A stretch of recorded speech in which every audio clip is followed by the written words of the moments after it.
Hello and welcome to Newsline. I'm Charlotte Wilkes. And I'm Natalie Fleming. We'll be touching on the latest news about the Russian-Ukrainian conflict, house prices and Taylor Swift. After, we'll have updates across sport and weather. But first, today's news. Ukraine has carried out its biggest long-range attack on Russian soil. The mission termed Spider's Web took a year and a half to plan and has left 40 bomber aircraft in flames. Moscow has confirmed 5 of the attacks, calling the drone strike a terrorist attack. Russian and Ukrainian officials are set to meet tomorrow in Istanbul for peace talks. Food Bank Victoria says the state is in a food emergency, with the charity delivering over 2 million meals in March, 500,000 more than the same time last year. Food Bank is now warning that worsening drought conditions are leaving many regional Victorian charity partners on the brink. Food Bank CEO Dave McNamara says the charity cannot keep up with the demand. It's moved from a tipping point to a breaking point. We haven't seen this sort of demand in the last 5-7 years. House prices are set to climb nationwide, driven by recent interest rate cuts and more buyers expected to return to the market. Data from Catality shows that prices continued their upward trend in May. The National Home Value Index recorded a 0.5% increase for the month. The median value for house prices in Melbourne sits at just over $791,000. Property analysts are predicting dwelling prices in capital cities to increase by 6 to 10% by the end of this year. And a Swiss village that stood for centuries has been wiped off the map after a glacier collapsed onto the village. 300 villagers and their livestock were evacuated after geologists spotted small rock and ice slides in the weeks leading up to the collapse. One man remains missing.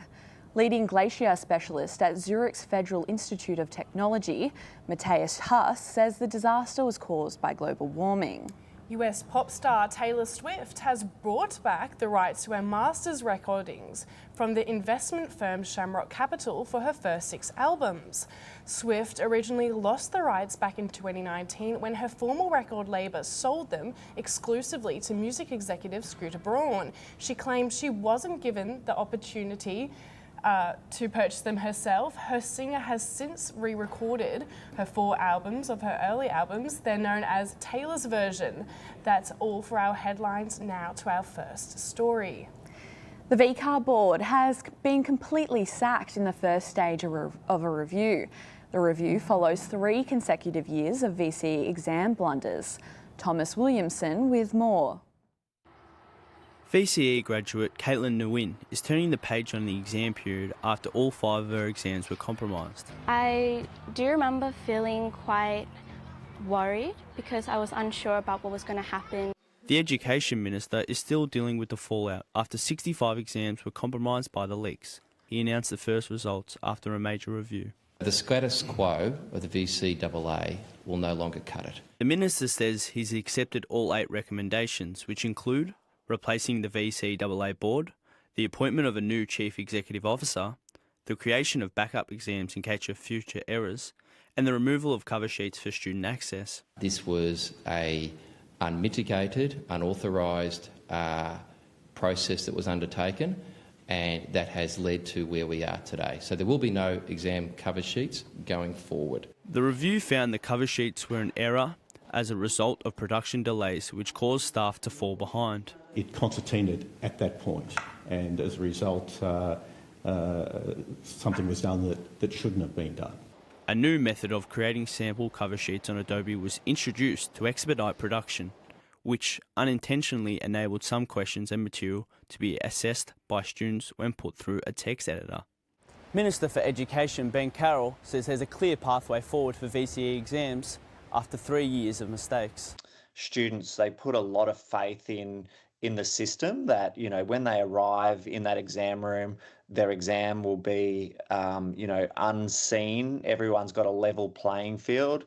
And that's what education's meant to be, like a level playing field. Lee, like many VCE teachers, are hopeful that the VCAA can turn around the mishaps of the past 3 years. These recommendations will take up to 15 months to be fully implemented, with the second stage of the review into the VCAA's culture and structure released later this year. Thomas Williamson, RMIT Newsline. The Metro Tunnel is nearing its testing phase, but not everything is running to schedule. There have been recent rumours that some stations won't be ready for its opening later this year. Liz Saragunas is at State Library with the latest. So Liz, what exactly is the project and what benefits is it expected to bring? Yes, there are rumours regarding the $15 billion infrastructure project that will introduce 5 new underground stations in Melbourne. The aim of this project is to reduce the pressure on the city loop and instead introduce a cross-city line. This in turn will help Melburnians travel easier throughout the CBD. The tunnel was originally expected to open on April 30 this year. So Liz, can you explain why that date has changed and what the current timeline is? Yeah, so it was meant to open on April 30th this year. However, construction delays and workflow shortages means that the project will open end of this year. Major testing will commence on the 21st of June, which means that trains will run, but passengers will not be boarding. So commuters can expect a larger delay during this time.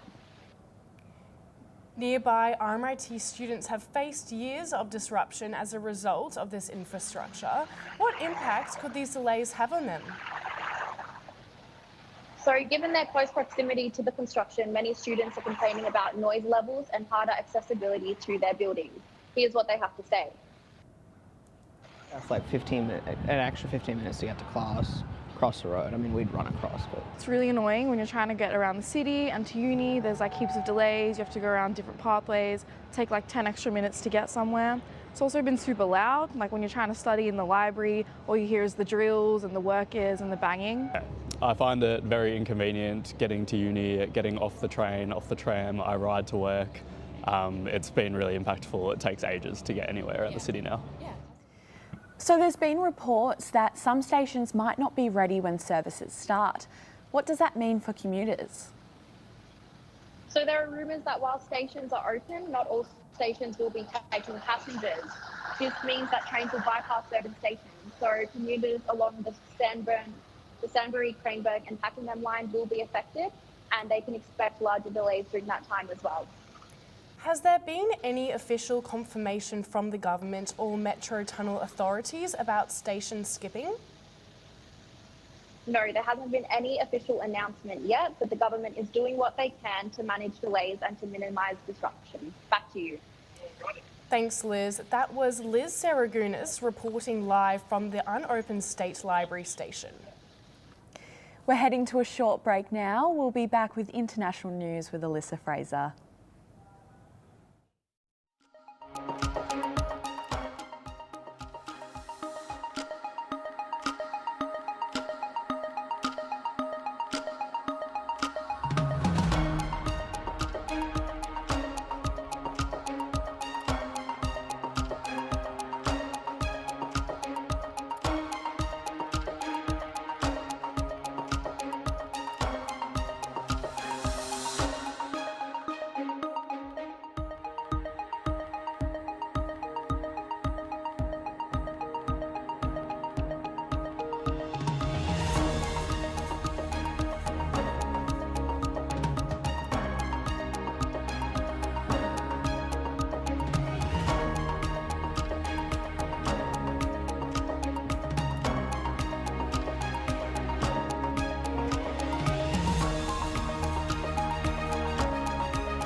Welcome back to Newsline. I'm Charlotte Wilkes. And I'm Natalie Fleming. We'll now take our attention to international news with Alyssa Fraser. Thank you, Charlotte. International aid organisations have again condemned the new aid distribution model being enforced in Gaza, labelling it as a death trap after more than 30 Palestinians were killed and a dozen more injured during gunfire at a site on Sunday morning. Both sides of the conflict have blamed each other for the gunfire as ceasefire talks regain momentum. Negotiations between the nations had previously reached an impasse after Hamas rejected the proposal, labelling the deal as unacceptable. Israel and a US envoy followed suit by rejecting Hamas's proposal to free the 10 living hostages and 18 bodies in exchange for the release of Palestinian prisoners. The latest proposal now includes a demand for an end to the war, which had previously been a hard line for Israel. The current deal negotiates the release of all Israeli hostages from Gaza after almost 600 days in captivity. Ukrainian secret services have destroyed billions of dollars worth of Russian warplanes overnight in a surprise attack. The operation was carried out Sunday by explosive-laden drones snuck onto Russian trucks and released at different locations throughout the territory. The attacks destroyed at least 41 aircrafts worth 11 billion AUD. This comes following the failed peace talks between the two nations in Turkey late last month. Ukrainian President Volodymyr Zelensky has since released an official statement indicating his desire to renew peace talks under new demands. A man allegedly lit people on fire during a peaceful pro-Israeli demonstration overnight in Boulder, Colorado. The FBI has labelled the attack as a targeted terror attack. However, local police say it is too early to say that or even speculate a motive. Officers say the suspect was taken into custody upon their arrival, and injuries sustained range from very serious to more minor. Colorado's Attorney General says the attack appears to be a hate crime. To Poland, a late exit poll in the presidential race, commissioned by the country's three leading broadcasters, has unexpectedly put populist right-wing candidate Karol Nawrocki in a narrow lead ahead of the pro-European Warsaw mayor Rafał Trzaskowski. Nawrocki now sits at 50.7% of the vote and Trzaskowski at 49.3% after an earlier exit poll where Trzaskowski led by 50.3% to 49.7%. The results continue to be within the margin of error for the poll as the race remains too close to call. The final result is expected to be announced sometime today. The death toll from a devastating flood in Nigeria has risen to at least 200 as efforts continue to find more victims. Milwaukee was hit by torrential rains on Wednesday night into Thursday, with the flooding displacing more than 3,000 people. The heavy rains and poor infrastructure has led to annual flooding in the region, killing hundreds of people across the West African country. Authorities say the death toll is expected to continue to rise as the recovery efforts continue. Team Paris Saint-Germain took a landmark victory in the UEFA Champions League final, marking the first time the team has taken the title in its history. However, celebrations quickly turned tragic as chaos overtook the city, with riots breaking out across the area. 2 died as a result of the riots, 1 police officer is in a coma, and 22 police officers and 7 firefighters were also sustained injuries. 600 individuals have since been arrested in Paris alone, and 6,000 police officers have now been deployed across the city. This was a historic win for Paris Saint-Germain. What went wrong to lead to the riots? Yes, this was a great deal of anticipation leading up to this match as the country was really adamant to get that first win in. This is the first time in its history that the team has won, and the Eiffel Tower itself lit up with team colours following their victory. However, the streets of Paris quickly turned sour, with riots starting after a woman was killed after being hit by a car. And in southwestern France, a 17-year-old was stabbed to death in a victory celebration. More than 500 police officers were deployed into the city at the beginning of the riots as flares and fireworks were being set off while property was damaged. Police said that at least 200 cars were set alight during the riots, and France's Interior Minister has called the rioters as barbarians. So after all the violence the previous night, what was the atmosphere like at the welcome parade today? Well, it was a far cry from the previous night, that's for sure. Celebrations were in full swing with the Victory Parade, and at least 500,000 people were said to have been within the area itself. Additionally, it's currently understood that the material damages resulting from the riots were minimal, as the rioters were a part of the minority in the fan base. There was still a heavy police presence at the parade today, stopping many fans from reaching the procession itself. We've been seeing a pattern of sports-related riots recently, just recently as well in Melbourne. Can you tell us a little more about that?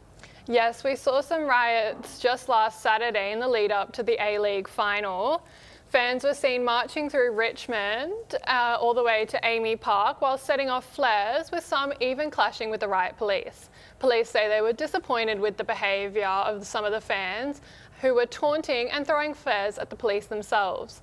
More than 100 police were deployed to deal with the issue along the strip, and traffic controls were put in place to manage the crowds. However, one police officer was hospitalised following the incident, although with non-life-threatening injuries. There was at least 11 evictions issued over the night, 4 of which for lighting flares, 1 for rioting behaviour and 2 for trespassing. One man was also arrested at Amy Park for allegedly assaulting a security officer. Thank you for your time, Alyssa. That's the international news for today. Now to the eastern suburbs, where local environmental groups are restoring the region's plant life. And the experts say this work could help tackle some of the city's key climate concerns. Yvette Campitelli-Slee reports. In Melbourne's green leafy east, residents are transforming their natural environment. Rewilding Stonington is a community urban greening initiative, bringing Indigenous and endemic vegetation back to this built-up area. And according to Rewilding Stonington President Alison Richards, this work is more than just getting trees in the ground. It's about tackling climate change from the roots up. There are local groups all over the state and all over Melbourne who are working very hard, but also not just to garden. We're not gardeners. We are working to restore and regenerate the environment. And while grassroots action plays an important role in greening our city, experts say that a collective approach is critical for addressing climate concerns like urban heat islands. Last year, Dr. Tami Cruiser from RMIT Centre for Urban Research found densely populated areas like Melbourne are warming up due to a lack of green space. When you take a natural area and you turn it into an urban area, you put down a lot of concrete, a lot of asphalt, and you make the environment much hotter. It soaks up heat and holds that heat. And we get this thing called the urban heat island effect, which means that city streets and areas that are quite built up can be up to 8 to 10 degrees hotter than natural areas. I think in many cases, councils do need to be the ones that step up, but community groups can support that by encouraging it. Rewilding Stonington is playing their part by boosting tree canopy, restoring native plants, and consulting with First Nations communities about how to care for country. You can do things at a local level that are immediate, that people can see and that make a difference locally. And following some of Melbourne's hottest summers on record, greening our suburbs could be the key to beating the heat. Yvette Campitelli-Slee, RMIT Newsline. We're heading to a short break now. We'll be back with more news.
Welcome back to Newsline. I'm Charlotte Wilkes. And I'm Natalie Fleming. With youth crime rates climbing in parts of Australia, school communities are looking for more than just discipline and detention. One growing solution, self-defence education. Reporter Grace Risotto with more. With youth crime rates climbing in parts of Australia, school communities are looking for more than just discipline and detention. One growing solution, self-defence education. Martial arts instructor and educator Carmen Louise believes self-defence builds mental resilience, encourages discipline, and helps young people take control in unpredictable situations. Self-defense isn't just punching and kicking, that's fighting, even though that can be one of the tools that you use. Self-defense is around, awareness, being aware of your surroundings, street smarts, getting out of the car, looking both ways, or going to your car and, not having your head in your bag, being aware of what's around you, all those little things that you don't even have to practice in physicality. There's all these little tools that you can learn, and it would be amazing if it was taught in schools just prep. In the last year, Queensland and Victoria have reported over 10,000 young offenders. Martial artist Christian Rentoulis emphasises that self-defence instills control and resilience. I was the class clown. I was the person that was always in timeout. I was the little kid that was always in trouble, and this, at that dojo, showed me all the right ways to do things, and yeah. Do you think self-defence training has helped you in other areas of life? 100%. When you get knocked over, you can get back up a million times quicker than others might not be able to. Like, for instance, I did my ACL, and instead of letting it bum me out, I've picked myself up and continued training. With youth crime on the rise, self-defence offers more than just safety. It helps build confidence, control and resilience. For students, this could be one of the most practical lessons they learn. I'm Grace Risotto, reporting for RMIT Newsline. The iconic live music venue, the Nightcat, could close as developers move in. As similar venues have shut, Australia's live music scene is diminishing. The Nightcat has been on the Melbourne music scene for 30 years, but after a VCAT hearing, its future seems uncertain. Alex Masterson with more. Iconic music venue, the Nightcat, opened its doors more than 30 years ago. Located on Johnson Street, it's one of the longest running music venues in Fitzroy and is an institution in the Melbourne music scene. But a developer's plan to build a 10-storey apartment complex on the corner of Johnston and Napier could threaten the Nightcat's existence. These developers gave us 2 days' notice to prove that we were compliant or deny that we were compliant. There's no way you can do that in 2 days. At a VCAT hearing, developers allege the Nightcat is currently exceeding its noise limits. In response to this, Nightcat owner Justin Stanford crowdfunded over $70,000 to finance significant soundproofing upgrades. The logical thing to do is to take this moment and say, okay, let's just fully soundproof the venue so that anytime a developer goes to put up a building and applies for a planning permit and they come to us and they say, oh, you're making too much noise, we can give them the finger, and we can also give them the acoustic report, which says to them, no, we're not in excess of our planning permit, we're trading legally, anything that you do has got nothing to do with us. The threat of the Nightcat's closure has prompted conversations about the role of the Victorian government in protecting live music venues.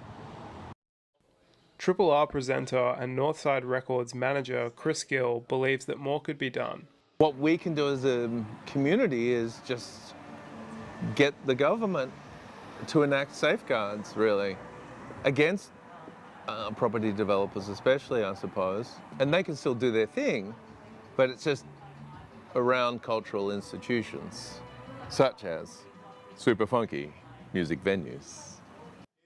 The developers were contacted, but they did not respond for comment. Stanford is hopeful that the upgrades will ensure the longevity of the venue. Thanks to the community, we'll be bulletproof and we'll be here hopefully for another 30 years. Alex Masterson, RMIT News. In the latest update, we've spoken with reporter Alex Masterson, and he says the Nightcat is now here to stay with the venue soundproofing complete. So Natalie, what can people look forward to at the Nightcat? The Nightcat will host a series of free gigs featuring some of Melbourne's best local artists, including Melbourne Tap Orchestra. So get down there and support your local. So Natalie, have you been to any live music events recently? I actually went to the Gracie Abrams concert that was last month at Rod Laver. And these live music events really create a sense of community. I've met some incredible girls that I never would have met if I didn't attend these concerts. And it gives you a chance to just really feel the music, scream your lungs out. And, you know, you got to go to a concert. I love live music. And you're a camper, aren't you? So you wait a few days before and camp. Tell me about that. I'm a bit crazy like that. But, you know, it gives you a chance to, you know, just meet new people.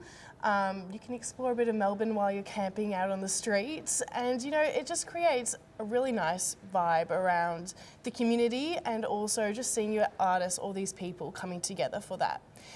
And you live in Ballarat, so you're close to live music. How do you feel? Definitely close to live music, that's for sure. But that's the end of the first part of Newsline. We'll be back with the second hour of the show at 4:30. Stay with us.